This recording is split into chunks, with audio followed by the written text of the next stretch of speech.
So let's use the THD to scan a backpack that came in potentially on maybe an EMS arrival, or even through your ED through the magnetometer.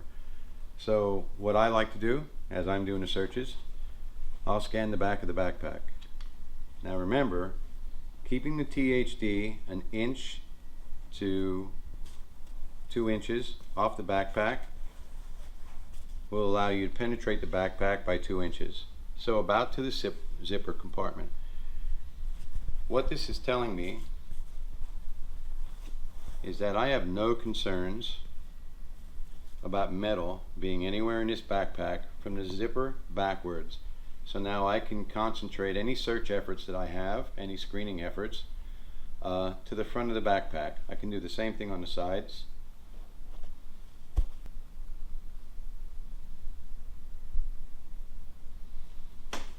Now I'm going to go to the front, and you see that we have a pocket here.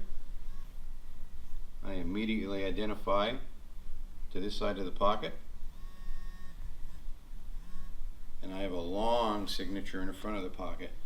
So I'm going to identify the objects in there first. THD is equipped with a flashlight to help you search. So I can identify that I have a keychain and a wallet in there, but everything in this compartment is identifying as a target. So let's go ahead and remove those carefully, always gloved.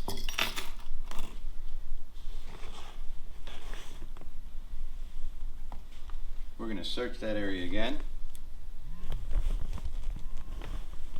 Now I can see that that pocket is empty, but the THD is still alerting the metal. It's alerting to the metal at the bottom of the center compartment in the front. So I know that that's going to be a target area when I search the center compartment.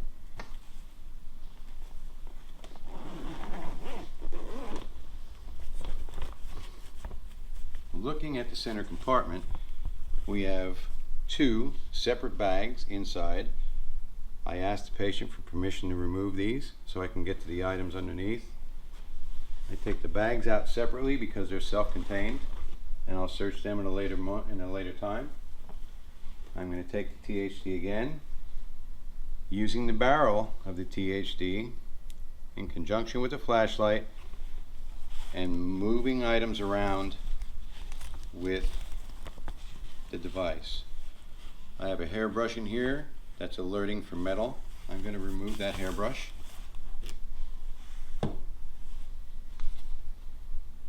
Remember, we said that we had an alert in the front of the bag. Again, deploy the light. Nothing here.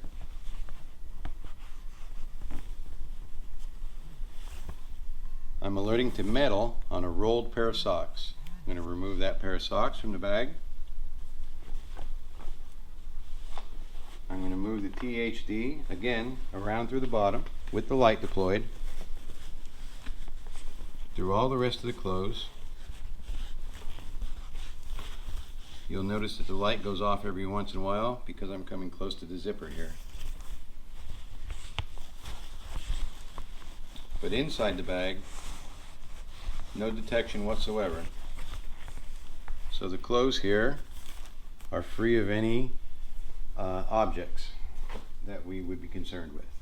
Take a look here now at the bag. Just a simple looking bag. It's clear, see-through. You would think it makes my job easier. We're going to go through this bag. Since we're out in the light, we don't need to deploy the flashlight at this time. So I'm hitting on that lipstick. I'm going to remove that lipstick momentarily. I'm hitting in this area. Could be hitting on another lipstick. I'm hitting on what appears to be a plastic brush. That's going to cause me some concern, so I'm going to remove that. Going through the rest of the bag.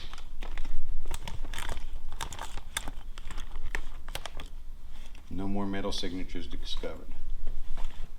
Lastly, this closed shower bag. Again, it's a little dark in there, so I'm going to deploy the flashlight by holding the button down, keeping it held down. I immediately hit on this small plastic object. I'm going to remove that object.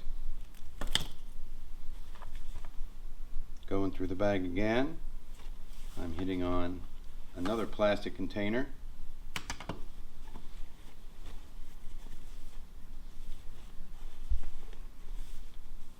And at the bottom of the bag, underneath a series of pencils, pens, eyeliners, just a simple nail clipper. But again, found in the bag,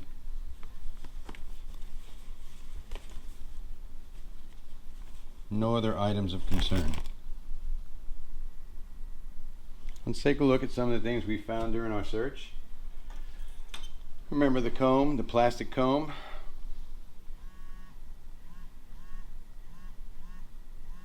So that's quite a hit. And inside the comb,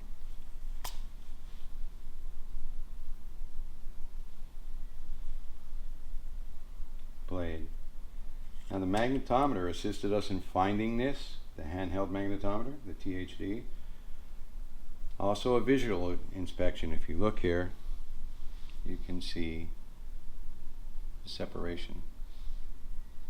To me, that would cause me to be suspect, especially after a positive hit on the magnetometer, and things like this need to be checked. These are just simply nail clippers.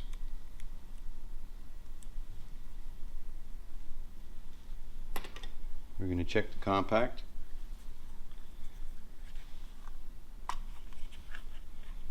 So it's a mirror, and the foil on the back of the mirror is likely what was going off, or perhaps the hinge.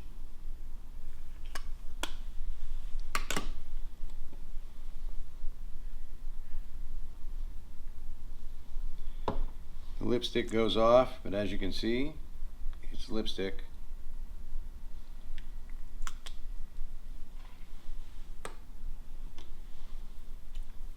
This lipstick container goes off, but quite a bit more, a lot more dramatically than this one. Let's look at it again.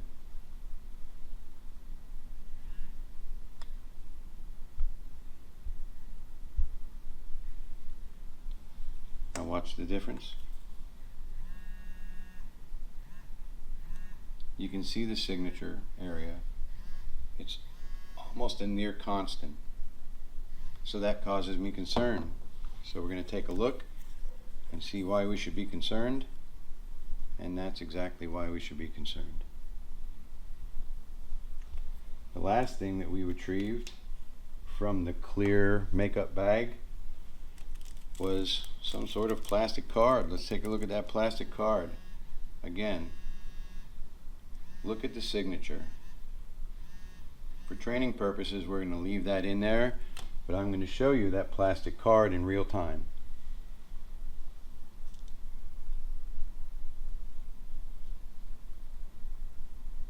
None of us want to face that in an ED setting. Moving along from inside the book bag, we'll do the easy ones first. A keychain, normal keys on it. These are new. They're marketed as a self-defense weapon. They're basically a version of brass knuckles. You put your fingers through here and use the spikes to cause some serious damage. Most people will look at that and say, all right, I'm going to have to take that for now, ma'am. Thank you very much. Inspect the whole keychain, because on the other side of that keychain, we have this. Should be easy to tell, but if you're focusing on one thing, it's very easy to miss the second. A very sharp and serrated push dagger. And even though it's small size, placed in your hand and used when punching, you can imagine this could be used to a very devastating effect. Again, something we don't want to face in the ED.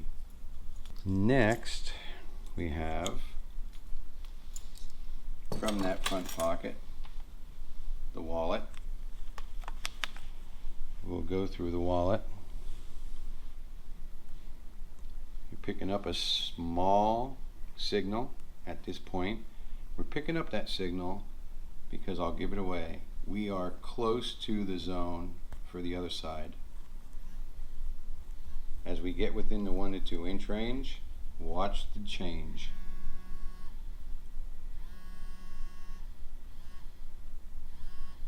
So our object that we're looking for is right here. And again, it's another one of these inside that wallet. Hard to see, and if this wallet was filled with credit cards and gift cards and so on and so forth, it would be almost impossible to detect. If you can't see it, right there is the strip. That's that same card folded up in the wallet. It's going to be up to your location how we handle these things. It can be sequestered in the security office. A patient property envelope can be given to the patient, and these can be locked up in a safe. They can be sequestered in another room in your ED or on your medical units, your nursing units, and it can be handled that way.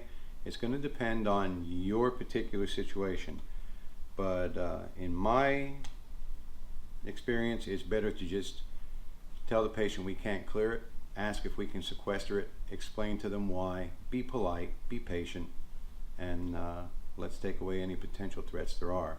We have 2 other items to check.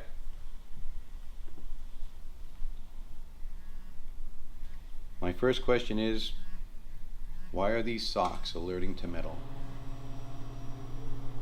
So let's take a look. I'm going to do the squeeze test here. I have a solid object on this side of the sock. Since we don't know what we're dealing with when patients are coming from out in the civilian world, I now have identified this sock has a foreign object in it,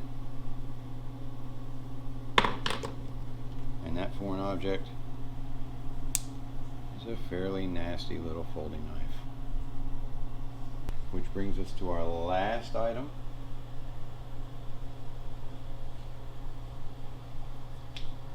This is a hairbrush that alerted. You see it's showing me that there's a metallic signature. I'm getting a metallic signature in the front, small, right at the band, and from the back of the handle. So it's worth a look. So we're going to search it visually. You can observe that there's a USB port here. Further visual inspection shows what appears to be an on-off switch, some sort of button to activate, and these marks here look to me to be a battery life indicator. If we remove this, the barrel comes off. When we turn it on, we can see we have a battery life in there. Now the only thing we don't know is what happens when we press the button. So let's press the button. There's not a lot of charge in it. I would not want to be hit with that in the ED. When using a handheld magnetometer or even the Garrett 6500i walkthrough, just remember, it is a device. It is not a human being. It deals in facts and data. It's up to you to do your due diligence. Look at things, question things, use your common sense. One of the items that we have here is this. If I'm coming through your magnetometer, ask yourself the question, why does this person need a brush? There is nothing up here that this brush is going to make any difference with. However, this brush did not alert for the handheld magnetometer. I appear not to have need of it. There does appear to be a crease here. This is not all one piece. And so if I apply a little pressure to the bristles and pull it out, I have this. I know that on a video you cannot tell, but I assure you the point on this is extremely sharp and would do a lot of damage. As you're going through these things, when you're stationed at the magnetometer, or you've been called to wand a patient, or you're in the ED entrance and you're doing EMS arrivals, please use the magnetometer, put faith in this THD, but always remember, it's there to help you. You have to do the job.